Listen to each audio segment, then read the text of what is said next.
Bekitib qo'ygan pulni olish vaqti keldi. Gilamtayda pullar olish kerak, po'pana bo'lib ketadi. Shu pulingizga mebel yasattirib turib 1,5 million so'm foyda qiladi. Siz ham ishonasizmi?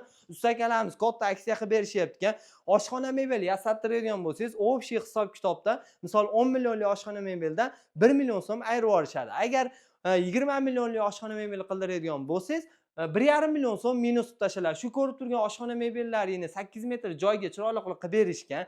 Pogona metrini 3 million so'mdan qilib berishgan. Ichida yana 4 ta 5 ta bonus bo'lgan. Xolodilnik tepasini, tugmasini bonusga qilib berishgan. Moykasi, shu shulkalari ham bonus bo'lgan. Undan tashqari qoshiqni va burlarni ham bonus qilib berishgan. Mayli, aytamiz, Ravshanbeydan oldim-salar ham Musul Paqirni akalarimiz bonus qilib berishadi.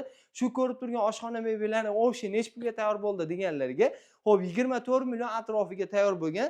Endi 1,5 million ayirib yuborsalar, o'zing hisoblab ko'rsa, anchagina sizlarga arzon tushadi. Undan tashqari yumshoq mebelni ham chiroyli qilib akalarimiz 4 million so'mga olib kelib berishgan. Spanli holatda ishlasalar ham bo'ladi, mo'yshi bo'ladi, yostiqlari ikki tomonlama bo'ladi.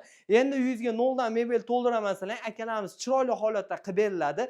Pastda nomerlari bor, telefon qiling, Ravshanbeydan oldim, sizlarga chiroyli qilib berishadi. Pastda kanallarni ham qoldiraman. Akalarimiz kanallariga obuna bo'lib